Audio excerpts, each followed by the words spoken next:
You're listening to the Pharmacy Podcast Network.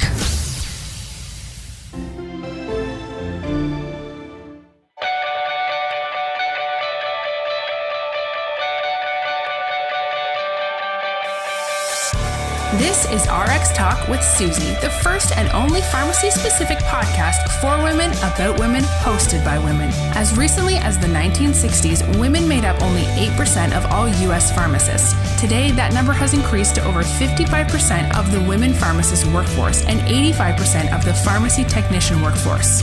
With 2/3 of USD PharmD graduates being female, these numbers are going up. Welcome to RX Talk with Suzy. Your host is a pharmacist professional and educator, wife, mother, and the founder of Pharmacist Moms Group. RX Talk with Suzy is part of the Pharmacy Podcast Network. Now, let's talk. Hi, everybody. Welcome to the show. Today, I have a really, really exciting show for you guys. I thought this was exciting because I've been, as you know, in academia for most of my career, whether I was a faculty member or an assistant dean. And I've always worked with students. I love working with students. So I thought for my next episode, why not bring on students? And I thought it would be great. And so I have two of my pharmacy students here, Kathryn Kim and Shilpa Matthews. And I wanted to have them introduce themselves. So welcome, ladies. Thank you for being on the show. Hi, thank you for having us. Hi. All right. So tell me a little bit and tell the audience, why don't we get started by you guys telling them a little bit about yourselves and maybe why you decided to go to pharmacy school. Well, so my name is Shilpa. It's my last year of pharmacy school. I did a 0 to 6 pharmacy school program. So I started straight out of high school. I'm actually a first generation American, and I think being from immigrant parents, healthcare and getting medications was actually a big concern for us just to be able to afford it. So I think growing up, the pharmacists in our neighborhood had like a huge influence on us. If you were sick, instead of having to go to the doctor and get a co-payment, we would go to the pharmacy and then the pharmacist would help us out. So we were able, at a young age, I was able to see the impact the pharmacy had on the community. And I think I wanted to grow up and do something like that as well. Oh, wow. That's great. That's inspiring, actually. All right, great. All right, and here's Kathryn. Hi, my name's Kathryn. I'm also the same year as Shilpa. I actually started pharmacy school right straight out of high school. To be honest, at 18, I probably didn't know much about pharmacy starting up, but I used to volunteer as an EMT in my local town, and I realized I really did not like blood. So med school was out of the question, but I wanted to go help out people, but I didn't really know how I wanted to go about it. And then I had a family member who actually a family friend who went to pharmacy school, and my parents were like, why don't you try that out? And I was like, sure. So I applied and luckily got into the school of my choice. And I love it. I get to help a lot of people in different aspects, and it's pretty rewarding, actually. No, that's great. That's great. So I'm really excited to have you guys here because I feel that a lot of times as preceptors, and I hear this a lot from a lot of the moms in my Pharmacist Moms Group, about our students. And so I thought that it would be interesting to know or do a show on what things that you wish your preceptor would know about pharmacy students. So, so I thought, if we could get any tips or things about rotations that you really loved, or maybe, you didn't like so much, I think that would be very helpful to a lot of our listeners to understand, what are some great things that preceptors do and what are some not so great things that preceptors do? So I think as students, we learn a lot by seeing our preceptors and how they interact and act in their work environment. And and also just if they're happy, if they seem to enjoy what they do, I think we pick up on that a lot.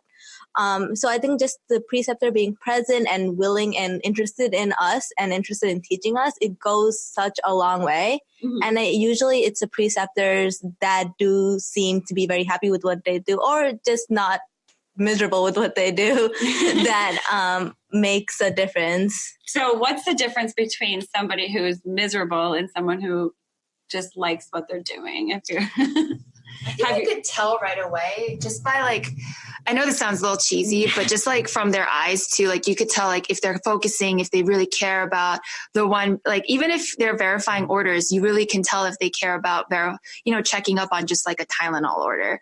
And seeing that and seeing a passion like that, it makes you consider, hey, maybe I should go into this career because it goes a long way. Or just like their body language. It's not something that I can say specifically, I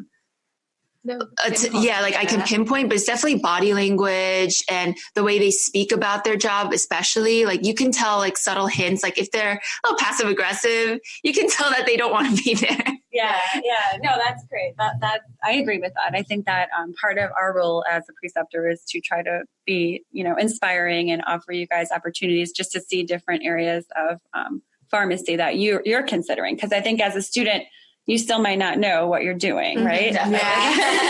Yeah. So what has been your favorite rotation then so far? This one. I should have prefaced it by saying I did not tell them to say that. So what are some, so you can tell me about your favorite rotations, I think, or, things that you enjoyed on rotation. Definitely. I think this sounds really bad, but I mean, but I like the ones where they really challenged me a lot because I guess like one of the things that I guess I would want my preceptor to know is that we know a lot less than you think we do. But that's because of that, we're really kind of like hungry to like learn more and to absorb as much as possible. So I guess like to really think of us as sponges, like we're seeing everything, we're noticing everything. And we're even seeing like your coworkers, like the staff that work underneath you, like how they're behaving, how their outlook is too. So, I mean, one of my favorite rotations, going back to the question, is that like somewhere where there's a good work culture, definitely, and places that challenge me to be a better student, to be a better future healthcare provider too, and where somewhere I learn a lot and can take a lot from. Yeah, definitely. I 100% agree. I think also exactly what Kathryn said, that we want a challenge where we're not afraid to have difficult cases or go through difficult rotations if we do feel like we're learning. One of my favorite rotations was actually at a site where we would go and we would visit the patients, and the preceptor was very aware with how much we knew in terms of our pharmacy knowledge and how much we didn't. So she would sit with us beforehand and also after we visited patients and go through each case with us. So it wasn't as if she demanded that we knew everything, but if we didn't, she was very open to explaining things to us, which I thought was very helpful. Or showing us like, hey, this is the bare minimum that I do, like at my thought process before I see a patient. And it's good to see that. Like one of the last rotation I was at, it was a lot of work, don't get me wrong. Like I was there for like way like above and like the time that was required of me, because I saw what my preceptor was doing. And especially when she counseled patients, her technique was amazing. Like I just wanted to know how I could talk to patients that smoothly, that simply, that concisely, like just to see how to better myself. So that to me was like, I took so much from that. Yeah. Right. So she had really good bedside manner, I guess. Oh yeah, for sure. And it's like, and it's also like, she knew what my weaknesses were too. Mm-hmm. And it's not that she poked and prodded in it in a way that was mean or malevolent, but it was just more like she knew I was weak at it. So let's make it better. Right. Yeah. No, exactly. Okay. So I think, attitude, staff, yes. The culture of the environment that you're in. I think that's important. I mean, even as a pharmacist where I've worked, culture is extremely important. And I don't know if you even know that quote. There's a quote that says culture eats strategy for breakfast. So, you can have this great strategy. You can have this great idea. You can have this great company, but really it's the culture and the people and how they feel about going to work that really makes or breaks it. So I think that goes further than just being a student. I think that will follow you throughout your career too. and I think those are all important attributes of what some of the things that preceptors could know to do with their students or to help them. So now tell me about my rotation.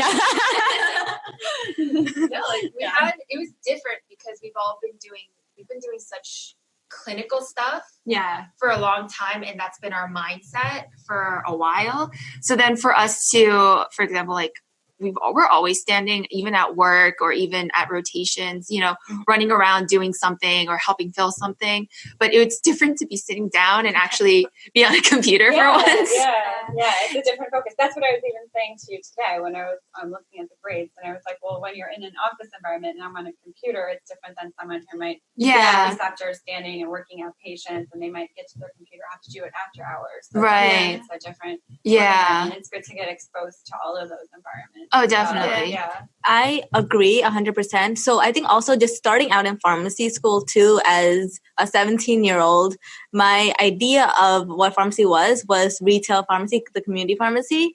And then coming into this rotations and seeing other rotations, and you see all the different things that a pharmacist could do and the different, aspects of pharmacy. I think this definitely opened my eyes into what pharmacists would do other than like community or hospital. And also like the staff it's great within within the company too is just like with them it was that's like great. They're so warm and inviting, and if we had questions, they weren't afraid to answer that, like to just answer them, even if they might be really dumb questions.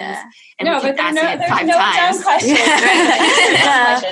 But I think that's important too. And I think the other thing that's interesting is sometimes you work with people who aren't pharmacists, so it's kind of like learning and exposing yourself to people who aren't pharmacists as well, and working with them, which is kind of nice. And, I know I always enjoy that, and explaining to people, wait, a pharmacist can do this. And and, we have a lot more knowledge that a lot of people might not know that what we've learned and what we were trained for. So, or even talking to them, because they have a different aspect of life that we severely lack. For example, like kind of like the more businessy or like even applications, like when we were talking with, are we allowed to say their names? I mean, you don't have to say but like when we were talking to them, it was just like, they helped us out so much and give a new perspective that we would never have thought of.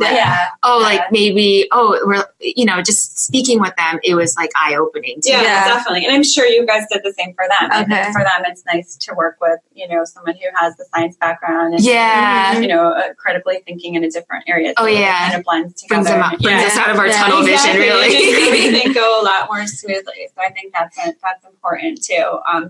So you guys know the show is about women and for women in pharmacy and all of that. But I wanted to ask you guys if you had any female mentors in pharmacy, or if you, how you celebrated to Women Pharmacist Day. So I guess through organizations that I'm involved in campus on, we did celebrate Women in Pharmacy Day. And I do have women mentors, and I think it's just very important as like females here to have somebody to look up to in pharmacy and see how much they have achieved.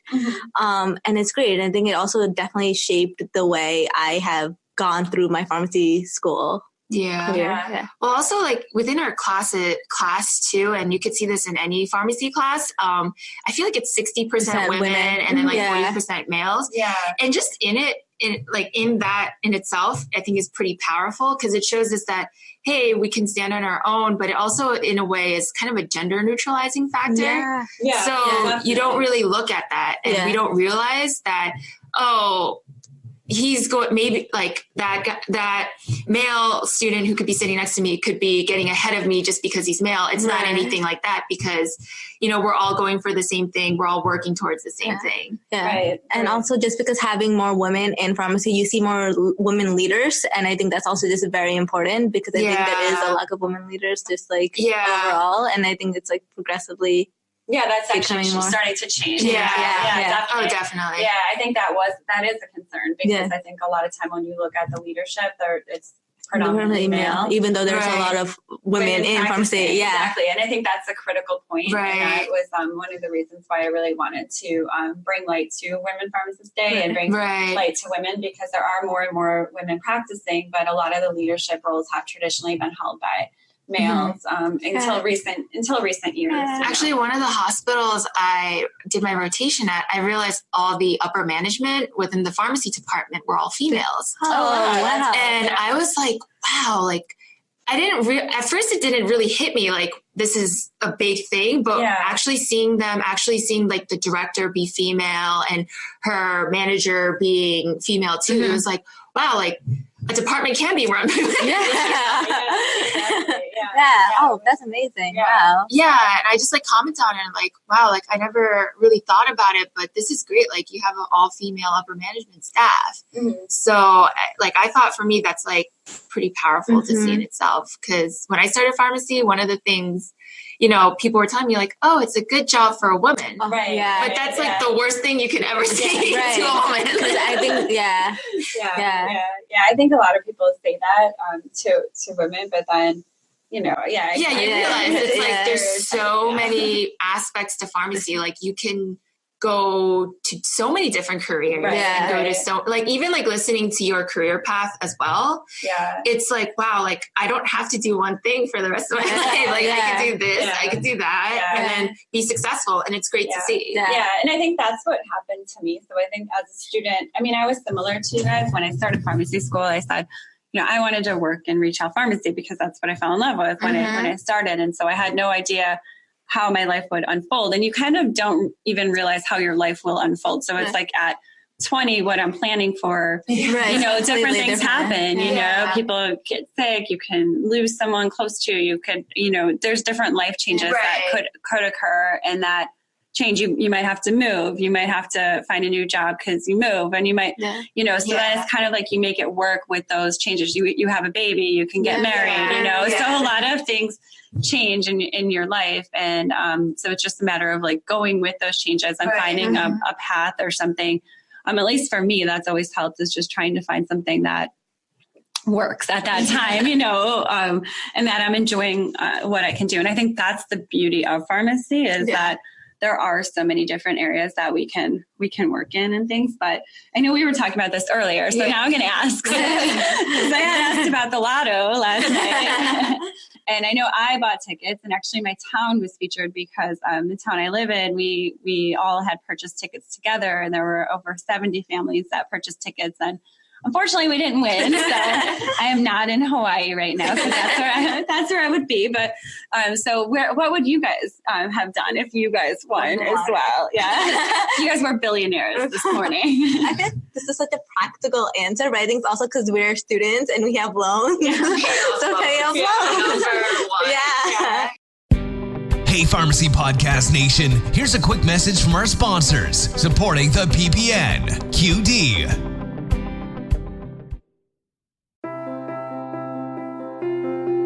If you or your patients struggle with muscle cramps, spasms, soreness, or restless leg syndrome, you're going to want to hear about our non-opioid TheraWorks Relief. TheraWorks Relief is a clinically proven and published locally acting topical solution that prevents and relieves muscle cramps, spasms, and soreness in the legs and feet. In a research study including patients diagnosed with restless leg syndrome, TheraWorks Relief was shown to reduce symptoms commonly associated with accompanying RLS, including muscle cramps and spasms. Muscle cramps are reported as a side effect of hundreds of prescription medications, from intravenous iron sucrose and conjugated estrogens to statins and diuretics. By managing muscle cramps, TheraWorks Relief supports adherence, helping patients stay on important and often life-saving medications. TheraWorks Relief comes in an easy-to-use, fast-absorbing, non-greasy foam that can prevent muscle cramps and spasms with just a few simple applications a day. To learn more about TheraWorks Relief, go to theraworksrelief.com and click on the healthcare professional link. Like if I probably in a weird way finished my degree because it's been 6 years and it's like might as well a couple months left, right? Yeah. But then I might just go like backpacking around the world. One of the things I wanted to do is, you know, like your passport, how they like put the sticker. Oh yeah, you want all. I want to fill it up. Yeah. I know. Actually, it's funny when I travel internationally, I always look at that and I'm like, oh, I haven't really gone to a lot of places. You know? And that's something that I would love to do too. Right. Get all those stamps in there. Before it expires. Exactly. So, did you guys play? Sadly, no. I don't understand the like what I'm supposed to choose, like with the number. Oh yeah, you could have won. completely lost. Yeah. So. It was funny. I think so many people who don't normally play just wanted to play less yesterday. So, it got pretty crazy. That's how you get lucky. The least expected person always wins. Exactly. And I know we were talking about this earlier, but I wanted to also mention that I had a patient when I was in pharmacy school. I was a pharmacy tech at a store, and he actually won the lotto, and he had won, I believe, $77 million. And he was in his 70s, but he was, one of the things he did was that he would hang out in the community pharmacy in the waiting area. And when there were patients who couldn't afford their medication, he would step in and give them, a $20 bill or $50, whatever it was that they were actually saying, you know what, I can only pick up this one today and I can't pick up this one. And I thought that was great. So I think that that's something, to be said for if you do win the lotto and, ways that you can help. If you give some good in the world, even if it's a little thing, I know this is a little weird. I like to put an extra quarter sometimes in my parking meter just for someone who might need it. Because that's so sweet. I park where you and it's just like I always want good juju back in my life. Yeah. So I'm like, why not build some good karma so then if something bad happens, we'll study it out in the cosmic realm. That's so funny because I actually never have quarters. So hey, whatever I can, I'm like, I could just get it for myself, but what's a quarter gonna help? Oh, that's really sweet. It's like the little things that go a long ways. Just let us know where you park next time. I know. Well, could you imagine if I were if I won the lotto then? Like, what type of little fairy things? Every little parking meter gets a quarter. You're like Oprah, you get a quarter. You get one too, right? All right, so let's talk about futures. So let's talk about where do you see yourself going, after pharmacy school, if you have an idea, if not, if you're waiting, when does a pharmacy student kind of make that decision about residency or fellowship or deciding to apply for jobs? And I think, so at least with me, this year itself, 6th year, has been crazy in terms of trying to figure out what I want to do and everything. I think at this point too, it's almost November. I think there is pressure about mid-year and about interviews and about residency or fellowship and trying to figure out what we want to do. I don't. But I think rotations definitely help in the fact that it narrows things down and it sees, and being in the work environment, it kind of helps us see where we fit in and what we like and what about pharmacy specifically that kept us going. So I don't know what I want to do, but I think I'm trying to narrow it down. So I think rotations definitely is helping with that. Yeah. So. Yeah. I mean, I guess, for me, in the long scheme of things, I ideally want to work for the FDA. I think I really want to go into public service, I guess, in a weird way to serve my country. But I mean, I want to see also different career paths too, as to see because I sometimes I forget how young we are in the long run of things too. Because for us, we think we're a lot older because we spent so many years in school that compared to people around our age, we're older. Right. So, but then it's there's so many possibilities. It's kind of overwhelming what we can choose from.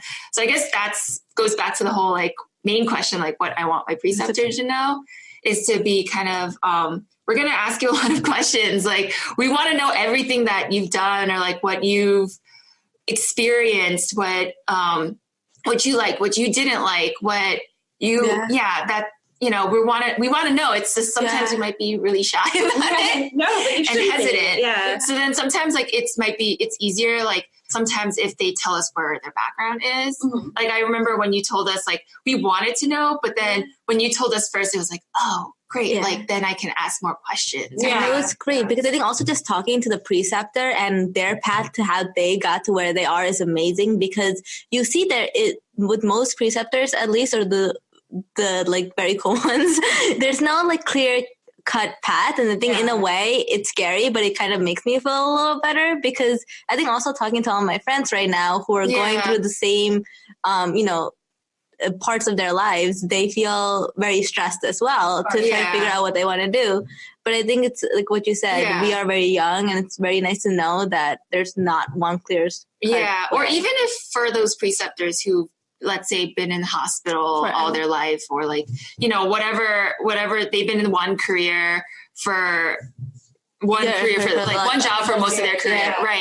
It's even that, it doesn't mean that we undermine that kind of experience. Course, that's great. To us, it's like actually even more valuable, because you've seen things come and go, like trends. And they must like what they're doing. Oh, of course. Like my one preceptor, she's had about 20 years in retail, and to see her, be such a staple in her community, like in her little pharmacy. It shows so much. Like, it shows how much she cares. Like, for sure, like, there's hiccups, there's, that one patient that ruins your day, right? But just to see her still go above and beyond, even for that one patient too, like seeing her make those calls, listen to people's stories, and then ask about people's kids. Like, where else are you really gonna see that? Yeah, definitely. I love my community pharmacist. I actually go to an independent just because they know everything about our family. And I love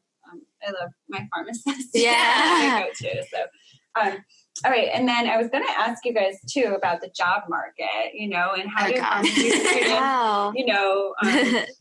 is it scary as a student? Has it changed from when you started pharmacy school till now? Or Definitely. It's really scary right now, especially with all these new pharmacy schools opening up. Like, we keep hearing one open up like every year. There's like a new pharmacy school, and it always seems to be in our area. That's so funny. So I was actually talking to younger students about this too. So somebody who just started pharmacy school this year, and she feels it already. She's saying how they feel as if pharmacy is oversaturated, at least in this area.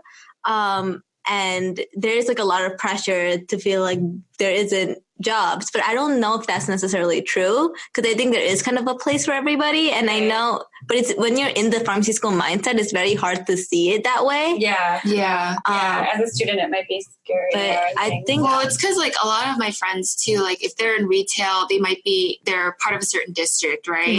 So then like one of my friends, she was called in by the DM, and then they just told them like straight out, like from P1 to P4, like, hey, we're not going to hire you. We're too saturated. And especially if you're a younger student, right? How jaded would you be already if you're already like in your and it's like you start panicking, like, what can I add to my resume? Like, what can I do to like look for other jobs? Because to get another job, like especially a lot of people in retail want to go into hospital. I know for students.